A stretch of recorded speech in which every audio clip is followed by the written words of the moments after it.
చెప్పండమ్మా. ఇవాళ ప్రధాన గురుకులలో జరిగినటువంటి అవకతవకలేంటి? మీకు ఏమి అన్యాయం జరుగుతోంది? నా పేరు మంజుల అండి. నేను గురుకుల యాస్పిరెంట్‌ని. గత 2023లో గురుకుల బోర్డు మాకు 9210 పోస్టులకి నోటిఫికేషన్ జారీ చేసింది. అందులో ఏమైందంటే ఫస్ట్ ఆగస్టు 2023 ఆగస్టులో ఎగ్జామ్స్ కంప్లీట్ అయినాయి.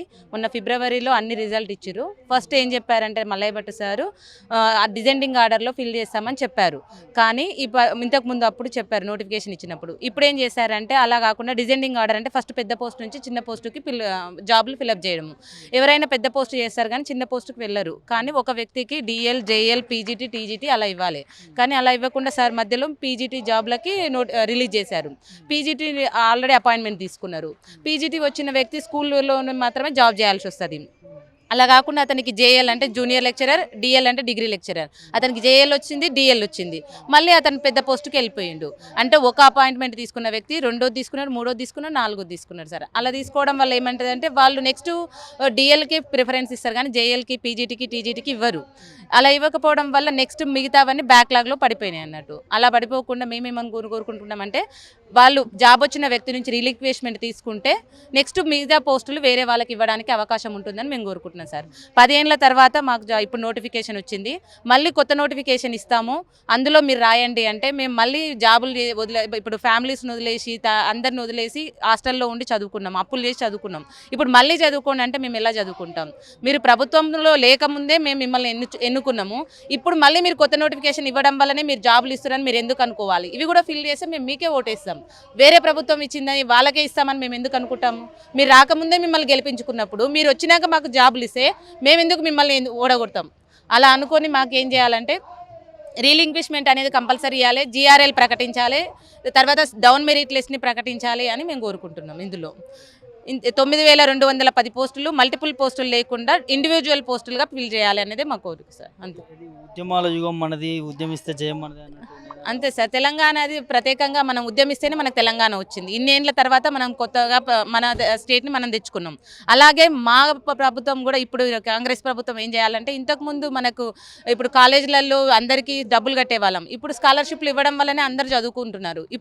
మళ్ళీ జాబులు కూడా మీరు 1:2లో వచ్చి మేము మెరిట్లో ఉన్నాం. ఇప్పుడు మేము ఎక్కడనో బ్యాక్లో లేము. 1:2లో ఉన్నప్పుడు రీలింగ్వేస్ట్ మీద ఇస్తే మాకు అందరికి 4000 కుటుంబాలు, 4000 మనుషులు కాదు 4000 కుటుంబాలు బాగుపడతాయి. అంటే ఒక్క కుటుంబంలో 8 మంది ఉండొచ్చు, 10 మంది ఉండొచ్చు, 5 మంది ఉండొచ్చు. అంతమంది మా జీవితాలు మీరు బాగు చేసిన వాళ్ళు ఉంటారు. కాబట్టి మేము ఉద్యమించడానికి రెడీగా ఉన్నాము. ఇన్ని రోజులు మేము నెల రోజులుగా అన్ని ఆఫీసుల చుట్టూ తిరిగినాం. ప్రజా దర్బార్కి వెళ్ళినాం, సెక్రటేరియట్కి వెళ్ళినాము, సీఎం ఇంటికి వెళ్ళినాము, అన్ని గాంధీ భవన్కి వెళ్ళినాము, అన్నిటికి వెళ్ళినాము. కానీ ఎవరు కూడా మాకు ప్రత్యేకంగా రెస్పాండ్ అవ్వట్లేదు సార్. చేస్తాం అంటున్నారు కానీ ఎప్పుడు చేస్తారు? మేము ఇన్ని రోజుల నుంచి ఎదురు చూస్తున్నది ఒకటే, రీలింక్విష్మెంట్ ఇవ్వాలి, నెక్స్ట్ పోస్టులు ఫిల్ చేయాలి. ప్రజాపాలనకి వెళ్ళిన ఏకంగా ముఖ్యమంత్రి రేవంత్ రెడ్డి గారి ముందు కూడా వెళ్ళినాం సార్.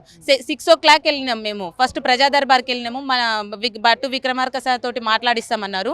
మమ్మల్ని మోసం చేసి ఆయన వెళ్ళిపోయింది సార్. జస్ట్ బాయ్ చెప్పుకుంటూ వెళ్ళిపోయిండు, రాంగ్ రూట్లో వెళ్ళిపోయిండు ఆయన. ఇప్పుడు మళ్ళీ సీఎం ఇంటికి వెళ్ళిపోతే అతను పిఏ ఏమంటున్నాడంటే నాకు కూడా జాబ్ ఉందమ్మా, నేను కూడా లైన్లోనే వస్తున్నాను, మరి మీరెందుకు గొడవ పడుతున్నారంటే మేమేం ఎవరి దగ్గర గొడవ చేయలేదు సార్. కల్పిస్తాం అన్నారు, కల్పించకుండానే పంపించారు. 2 సార్లు వెళ్ళినాం సీఎం ఇంటి దగ్గరికి. ఒక్కసారి కూడా అపాయింట్మెంట్ లేదు. ఈవెన్ ఒక్కరినైనా లోపలికి పంపించండి అని చాలాసేపు అడిగినాం.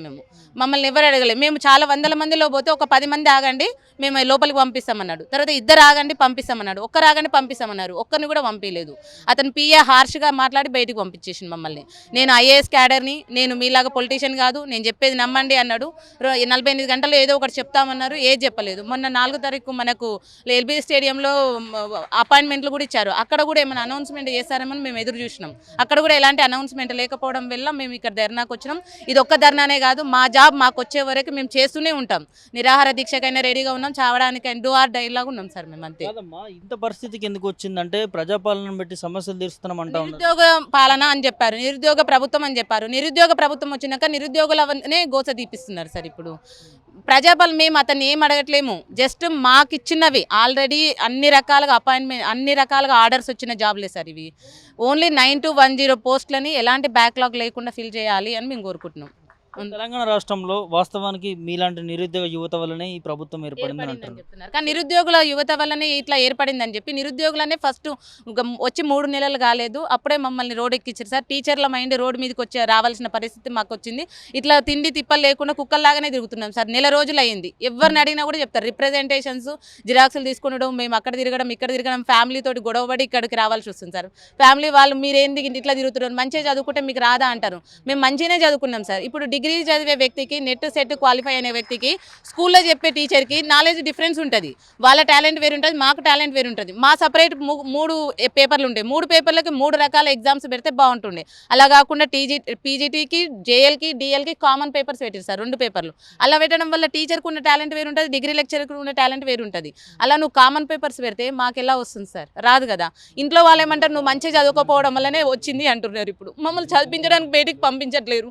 మేము మళ్ళీ 5 years 6 years ఆగమంటే ఎలా ఆగుతాం? మేము ఇప్పుడు ఎక్కడో లేం సార్. 10 మార్కులు 20 మార్కులు వచ్చి లేము. మేము నెక్స్ట్ ఇప్పుడు రిలింక్విష్మెంట్ ఇస్తే మాకే నెక్స్ట్ జాబ్ ఉంటుంది. అలాగే ఏమని మేము కోరుకుంటున్నాం అంతే. అంతకని ఎక్కువగా మేము చేయమని అడగట్లేము. మీరు ఇంత ఇబ్బంది పడుతున్న ప్రభుత్వం ఎందుకు స్పందించట్లేదు? మాకు వాళ్ళకి అన్నీ తెలిసే చేస్తున్నారు సార్. తెలియకుండా ఉండే వాళ్ళని అయితే మనం ఏ విధంగానైనా చేస్తాం, కానీ తెలిసి నటించే వాళ్ళని అయితే మనం ఏం చేయలేము. వాళ్ళకి అన్నీ తెలుసు. సీఎం సార్ దగ్గరికి వెళ్ళాం, ఆయనకు తెలుసు. అందరూ ఇప్పుడు మరి ఇంటెలిజెన్స్ రిపోర్ట్లు ఏంది, ఇంతమంది పోలీసు వాళ్ళు ఇక్కడ ఎందుకు వస్తారు సార్? మాకన్నా ఎక్కువ పోలీసు వాళ్ళే ఉన్నారు అంటే సీఎంకి తెలియకుండానే అందరు వస్తారా? అందరికీ తెలిసే వస్తారు. అట్లాంటప్పుడు సీఎం ఎందుకు స్పందించట్లేదు? మాకు ఆడపిల్లల ప్రభుత్వము, నిరుద్యోగుల ప్రభుత్వం అన్నప్పుడు మాకెందుకు రెస్పాండ్ కావట్లేరు? మేమేమైనా ఫ్రీగా జాబ్లు ఇవ్వమనట్లేదు. మేము ఇన్నేళ్ళ నుంచి కష్టపడి చదువుతున్నాము. ఫ్రీగా జాబ్ ఇవ్వమని అడిగితే నువ్వు మమ్మల్ని ఏమన్నాను? ఫ్రీగా మేము ఆల్రెడీ ఎగ్జామ్స్ రాసినాము. ఇన్ని సంవత్సరాల నుంచి అప్పులు చేసుకుంటూ తినుకుంటూ తిరుగుతున్నాము. హాస్టల్లో పోటీ, కోచింగ్ సెంటర్లంట, ఇంట్లో పిల్లలు వదిలేసి అక్కడ తిరుగుతున్నాము. అలాంటప్పుడు మీరు ఇవ్వడానికి మీకేం కష్టమవుతుంది? మేము అడిగేది అదొక్కటే. మీరు బీఆర్ఎస్ ప్రభుత్వం వేసినందుకు మాకు పేరు రాదేమో, కొత్త నోటిఫికేషన్ ఇస్తేనే మేము ఫిల్ చేసినాము అనుకుంటే తప్పు సార్. మాకు ఉన్నవి ఇస్తే మేము జీవితాంతం మీకు రుణపడి ఉంటాం. ఫోటోలు పెట్టుకొని దండలు వేసుకొని పూజించుకుంటాం సార్, అంతే. మాకు కావాల్సిన జాబ్. ఇప్పుడు 40 ఏళ్ళు దగ్గర వస్తున్నాయి. మళ్ళీ చదవమంటే ఏడంగా చదువుతాం. పిల్లలు పెద్దగా అయ్యారు, వాళ్ళే పెద్ద స్థాయిలో పోతున్నారు. మళ్ళీ చదివిస్తారా మమ్మల్ని? బయటికి రానిస్తారా? డబ్బులు పెడతారా మా మీద? పెట్టరు. ఎవరు కూడా మమ్మల్ని నమ్మరు. ఇంకా 10 ఏళ్ళు 15 ఏళ్ళు అయింది, ఇంకేం చదువుతారు అంటారు. పెళ్లి చేసుకున్నాక కూడా చదివిస్తున్నారు. మళ్ళీ చదివియాలంటే మమ్మల్ని చదివియరు. కాబట్టి మేము జాబ్ వచ్చే వరకు మాత్రం ఎలాంటి వెనకైతే వెళ్ళాము. కంపల్సరీ హెచ్చరిస్తున్నాము, మాకైతే జాబ్ కావాలి. దాదాపు 20,000 జాబుల వరకు ఇచ్చామంటున్నారు. 20,000 జాబ్లు కొత్త నోటిఫికేషన్ ఏం రాలేదు సార్. ఆల్రెడీ ఉన్నాయే ఫిల్ చేస్తున్నారు. చేయనియండి. ఇప్పుడు కూడా మాది కూడా అదే అడుగుతున్నాం. అన్ని జాబులు ఫిల్ చేయండి అని కోరుకుంటున్నాం. కొత్త నోటిఫికేషన్ ఓన్లీ గ్రూప్ 1 వచ్చింది, డిఎస్ వచ్చింది, ఫిల్ చేస్తున్నారు. చేయండి, మంచిగానే ఉంది. కానీ మేం జాబ్ రాసింది అది నోటిఫికేషన్లో కాదు, ఉన్న దాంట్లోనే ఇవ్వాలి అనేది మేము కోరుకుంటున్నాం.